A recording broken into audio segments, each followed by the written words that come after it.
Hello there, I'm Max Senior and my guest for a chat on today's programme is Ian Stringer, whose profession is librarian, but is also International Chair of Libraries and has travelled to countries all over the world to meetings and conventions, which has helped his other major interests.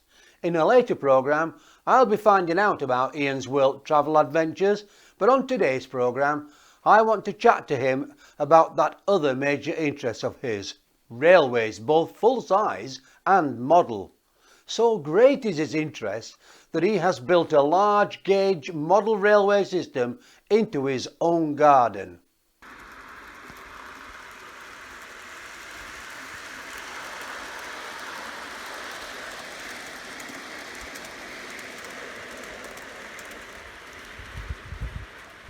Now that's taking model railways to another level, with a large gauge layout, and it's in your garden. So we'll come back to that in a short while. But when did you become interested in model railways, Ian? Well, Max, I've been interested in model railways all my life. I think it first started when I was 2 or 3 years old, being taken to the railway goods yard where we took queue up for coal. In those days, you could queue up all morning to get your coal ration. Then, as we lived in a house that was over the wall from railways, I watched railways over the wall. And then my dad bought me a wind-up train set. However, how old would you have been then?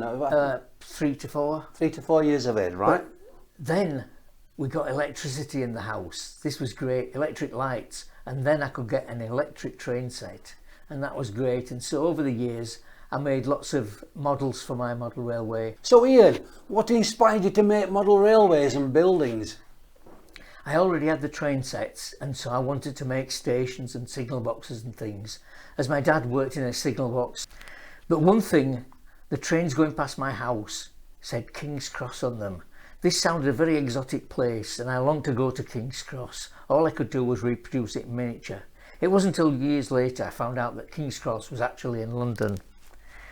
Another thing, when I was young, I was brought to Barnsley to see what my relatives said was the biggest engine in the world. It turned out that there was the biggest engine in the UK. It was called the Worsborough Banker. Yes, I've heard of that one. It went from Siltston to Penistone. But in later life, I actually did go to America and see the biggest railway engine in the world. It's called the Big Boy. Right. And I saw that in Denver.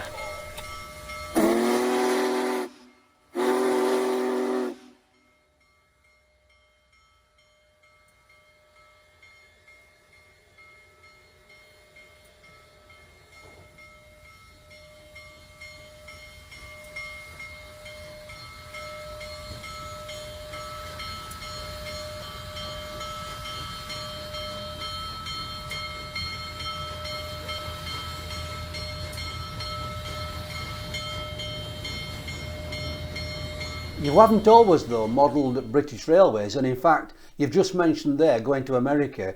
Your garden railway, if I'm right, Ian, it has an American theme. How did you become interested in the American railways? Right, so it has an American feel. It's called the Pennsylvania Railroad, and I did library talks in America with my other hat on, and one of the first ones was in Ohio. And whilst I was waiting rather nervously to make my first speech, I was overlooking the Pennsylvania main line and seeing all these little trains down below was just about at garden size from the 25th floor or whatever. So that inspired me. At the same time, my son had a job where to work alongside American railroads. So the two of us became interested, and we've gone from there. And it's a nice reminder of my trips to the States when I'm sat in my garden. Like you, Ian, I've been to the States and I was fascinated by how railways simply just went through little towns and villages, and they went on for forever. I've never seen trains as long in my life as you got in America. No, well, when I went to for a marriage in Canada, they had 160 wagons because we got the kids at the wedding to sort of count the wagons. Also, I've been across the Rockies by train, and that had about 16 cars, as they call them, not carriages, all double deckers. So there's an immense amount of people on them. Right. So going back to your garden now, Ian, a garden railway must create special challenges you know, to build and to maintain. And of course, tell me if I'm wrong, but the weather must be a problem, and I bet there's other problems as well. So what sort of difficulties would you encounter? So we laid the garden out, made sure it was reasonably level, and so put breeze blocks to build the railway on, built it round the pond, did lots of planting. That was all very well. If it rains, we have battery powered locos. We don't often run in the rain, not for the bocos, but for our own. And then, but the biggest problem in the garden is what the Americans call critters. The little things that inherit. Now let's stop you there. Americans called critters. Yeah, right. Little creatures. So we've had trouble with moles digging the track up, and trouble with rats gnawing at the things. We actually killed a mouse. On the line? On the line, yes. We've had neighbours' cats and things come in. Yeah. And neighbours' hens. Birds? Do birds cause a problem? Birds don't really cause a problem, apart from the hens, which did droppings all over the lines. Hens from what? Next door? Next door, yes.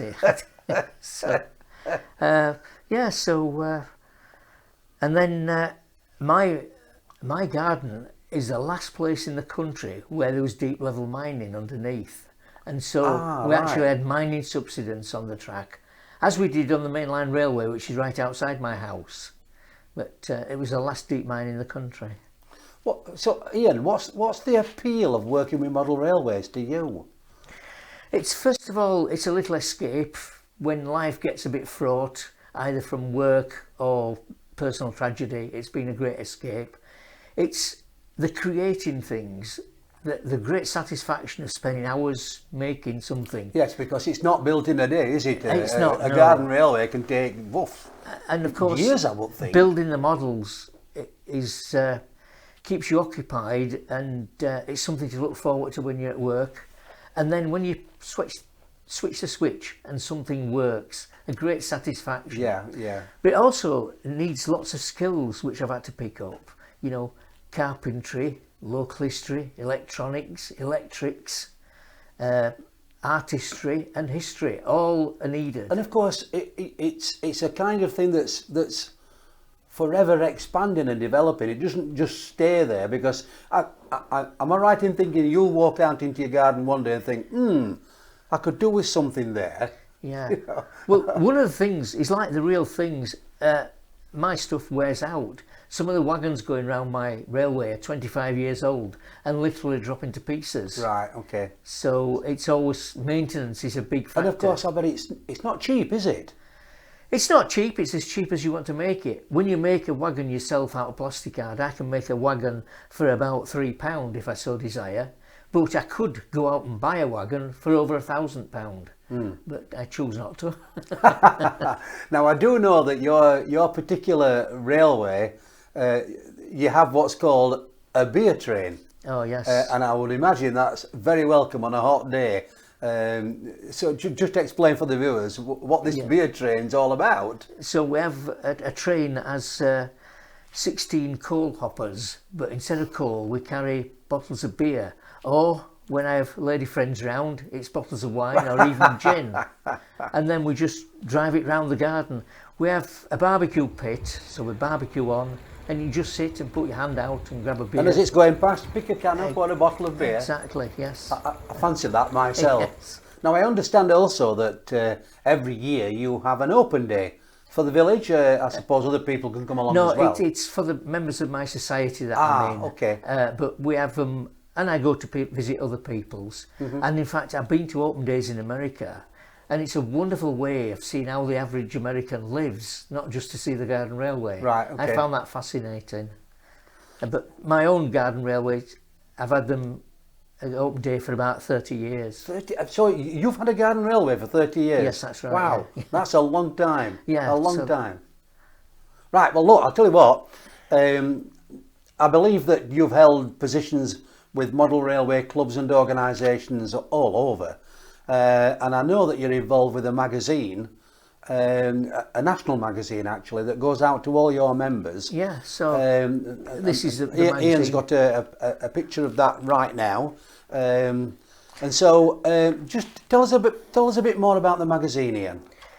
So I took over as editor about 5 or 6 years ago, and it just goes out to members of the society who are interested in garden railways.